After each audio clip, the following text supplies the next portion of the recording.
2 millions. C'est le nombre d'iPad vendus en même pas 2 mois après sa sortie en 2010. Apple est au sommet du monde. Mais comment ils ont fait? De bons produits et le culte du secret. Rien ne filtre avant les fameuses keynotes. Ces grandes messes technologiques où Steve Jobs, en personne, vient faire son speech. Même au sein de leur campus à Cupertino, la paranoïa règne. Portes blindées, mots de passe, ils ont même leur propre police interne. La Worldwide Loyalty Team, dès qu'ils soupçonnent une fuite, ils débarquent dans les bureaux, confisquent tout et scrutent tous tes messages. Et la sentence peut être fatale. Le soir du lancement de l'iPad, un employé montre l'appareil à Steve Wozniak, juste 2 minutes. Grosse erreur. Aucune info ne doit circuler entre les services, même avec le cofondateur d'Apple. Le gars a été viré. Le prochain iPhone, le 4, doit sortir dans quelques mois. Pour l'instant, on ne sait rien. Les spéculations vont bon train, le net bouillonne. Mais cette fois-ci, tout va pas se passer comme prévu. De l'aveu de Steve Jobs lui-même. This is a story that's amazing. It's got theft. It's got buying stolen property, it's got extortion, I'm sure there's sex in there somewhere, you know?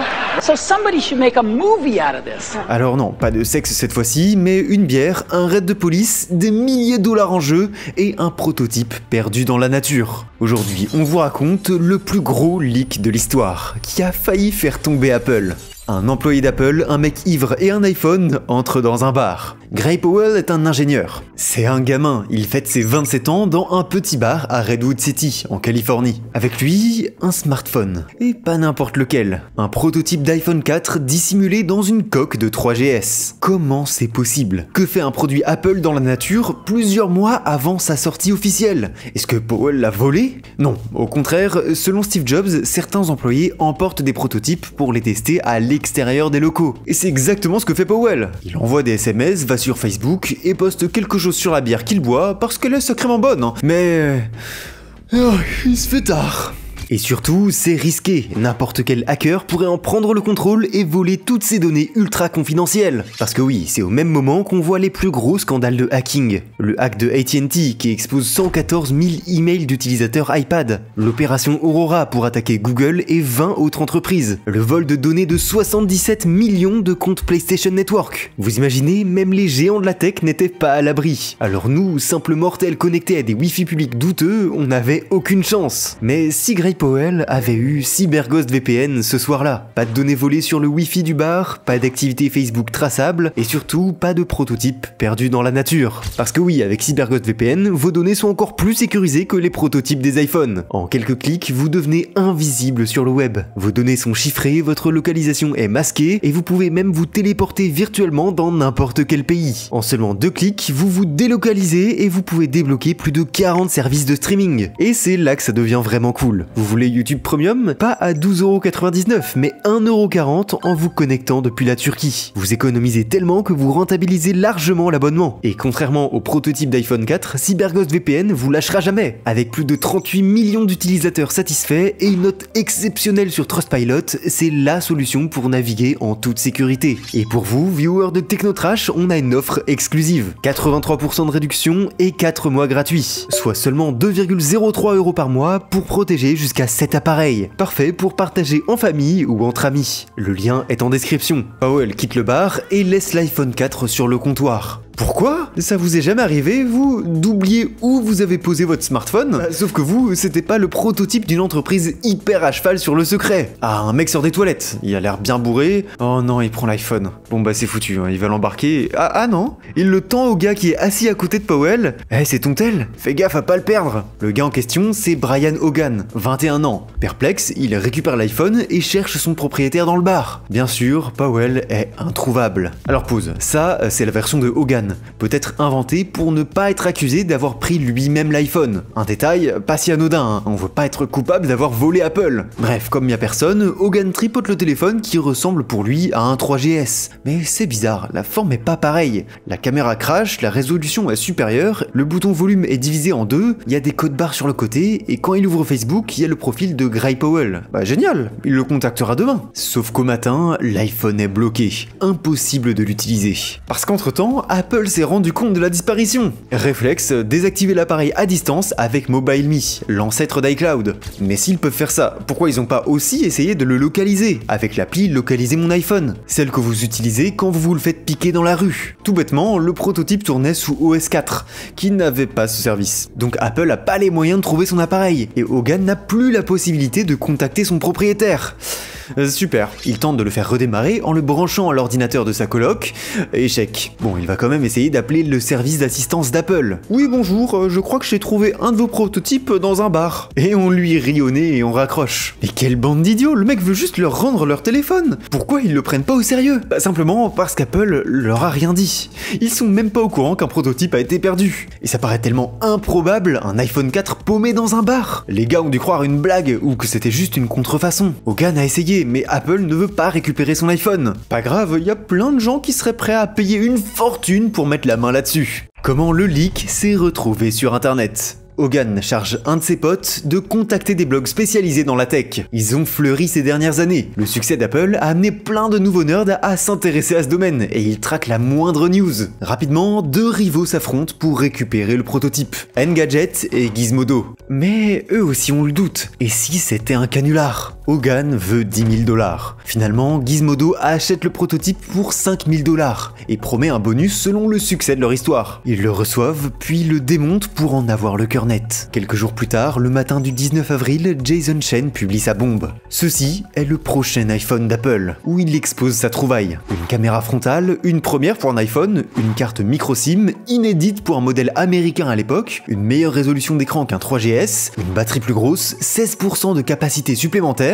rendu possible par des composants réduits estampillés Apple. Le scoop du siècle, plus de 2000 visites en moyenne par heure, 4 millions de vues en 2 semaines. Pourtant, il y en a qui sont pas convaincus. On crie au fake, on accuse le blog de vouloir se venger d'Apple qui leur avait refusé un accès anticipé à l'iPad quelques mois plus tôt. Leur relation n'est pas tendre. Gizmodo avait documenté le déclin de la santé de Steve Jobs alors que les rumeurs sur son cancer couraient. Surtout, on pense que le leak a été orchestré par Apple lui-même. On croit tellement dans leur politique du secret que ça paraît impossible pour certains qu'ils aient fait une erreur aussi bête. Mais il y a aussi une question d'éthique. On reproche Gizmodo de faire du checkbook journalism, une pratique qui consiste à payer pour obtenir des infos ou des secrets. Assez répandue dans la presse à scandale, elle est inédite chez les blogs tech. D'ordinaire, on attend juste que les entreprises diffusent quelques trucs, et après on théorise. Mais Gizmodo assume sa démarche. Après tout, Apple joue tellement le secret, autant faire avec leurs règles. Mais en voulant prouver la véracité de son leak, Jason Chen va faire une erreur. Retrouver et révéler l'identité de Gray Powell. Tout le monde lui tombe dessus.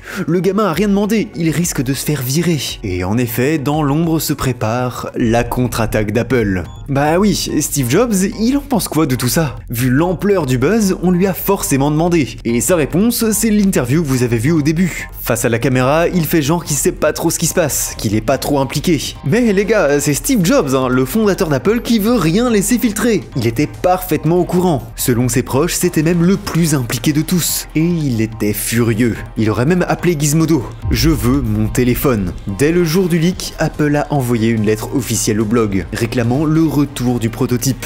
Gizmodo la publie, preuve ultime que l'appareil était bel et bien le futur iPhone 4. Et il leur rend le téléphone. Fin de l'histoire? Non. 4 jours après le leak, le 23 avril 2010, le domicile de Jason Chen est perquisitionné. Il est absent, sa porte est enfoncée et on lui confisque 4 ordinateurs, 2 serveurs, des disques durs, des téléphones, des caméras. On veut vérifier qu'il n'a rien d'autre à cacher. Qui fait ça? La police? Plutôt la Rapid Enforcement Allied Computer Team, un groupe spécialisé dans le crime high-tech. Et devinez qui siège au comité d'organisation? Eh ouais, Apple. Ça veut dire qu'ils ont abusé de leur influence et de leur autorité pour perquisitionner un journaliste. Ça passe pas, on leur pardonne pas. Pourquoi? Parce qu'aux États-Unis, les reporters sont protégés par des lois, justement pour éviter ça. Apple est donc dans l'illégalité? Ou est-ce que ce serait Gizmodo et Brian Hogan qui auraient du souci à se faire? Parce que Hogan, son domicile a aussi été perquisitionné. C'est sa coloc qui avait l'ordinateur sur lequel il avait branché le prototype qui a appelé la police, craignant qu'on la retrouve grâce à son adresse IP. En fait, la question juridique est simple. Est-ce que l'iPhone a été volé ou juste perdu? C'est pour ça qu'Hogan a peut-être enjolivé sa version des faits. Il voulait éviter toute confusion. Or, selon le code pénal de la Californie, si tu trouves un objet qui ne t'appartient pas et que tu connais le propriétaire, tu es tenu de le rendre, sinon tu t'exposes à de graves ennuis. Mais Hogan a bien essayé de le rendre à Apple, c'est eux qui ont pas voulu. Si Gizmodo n'avait jamais sorti leur article, qui sait où aurait fini le prototype? Malgré la perquisition, aucune poursuite judiciaire pour Jason Chen. Par contre, Hogan, lui, écope d'un procès. Il a quand même vendu un bien perdu, hein, et ça, c'est non. Lui et son ami plaident coupable et le juge est clément. 40 heures de travaux d'intérêt général et une amende de 250 $. Dans un post Reddit, Hogan dira qu'avec ça, plus les frais d'avocat, il aura finalement perdu de l'argent dans cette histoire. Et Gray Powell alors, le gars qui a oublié l'iPhone 4, il a été viré? Eh bah, non. D'après son compte LinkedIn, il a même continué à bosser chez Apple jusqu'en 2017. Anecdote, le bar où toute cette histoire a commencé est devenu un lieu de pèlerinage pour les fans d'Apple. Et la bière sur laquelle il a fait son ultime post Facebook a gagné en popularité. Même Steve Wozniak a ri de toute cette affaire. Le 7 juin 2010, l'iPhone 4 est officiellement dévoilé par Steve Jobs, avec une petite ref. The first one, an all new design. Stop me if you've already seen this. Believe me, you ain't seen it. Tout ce qu'avait écrit Gizmodo se révèle vrai. Mis en vente le 24 juin, c'est un succès commercial. 600 000 précommandes le premier jour. 1,7 million d'unités vendues en seulement 3 jours. Le meilleur lancement à l'époque pour un iPhone, malgré le leak. Apple avait déjà survécu à d'autres fuites. L'iPad par exemple, avant sa sortie, son prix avait été spoilé. 999 $. Sauf que ça, c'était une info divulguée stratégiquement par l'entreprise. À sa sortie, l'appareil ne coûtait que 499 $. Moins cher qu'annoncé, donc plus accessible. Le leak est aussi une stratégie marketing. Sauf que dans le cas de l'iPhone 4, c'était indépendant de la volonté d'Apple. Leur image est donc sortie salie de cette histoire. Leur réponse musclée et surtout la perquisition les ont fait passer de petits rebelles cool qui révolutionnent la tech à une entreprise obsédée par le contrôle, à la Big Brother. Soit l'inverse de cette pub pour Macintosh, réalisée par Ridley Scott. Suite à cette affaire, ils ont quand même renforcé leur sécurité sur les fuites. Ironie du sort, une réunion à ce sujet a leaké en 2017. Apparemment, des anciens consultants pour la NSA et du FBI y étaient, surveillance et flicage des usines de production en Chine pour éviter la revente de pièces. Alors qu'on l'a vu, les fuites peuvent venir du cœur d'Apple lui-même. Ça n'a pas empêché d'autres leaks, comme celui de l'iPhone X. La fille d'un employé s'était filmée visitant son père au travail. On aperçoit pendant quelques secondes le téléphone. L'employé avait été viré. Peu importe la puissance d'une entreprise, ses efforts ou le progrès technologique, le risque zéro n'existe pas. L'erreur est humaine et on oublie si facilement où on a posé notre téléphone. D'ailleurs, il est où le mien? Parce qu'un iPhone perdu ça arrive, mais des données volées c'est évitable. Donc merci à CyberGhost VPN de protéger nos données et de nous donner accès aux meilleurs bons plans. Profitez de l'offre exclusive 83% de réduction et 4 mois gratuits, avec le lien en description. Abonnez-vous et laissez le pouce bleu de l'amour. Allez les amis, ciao!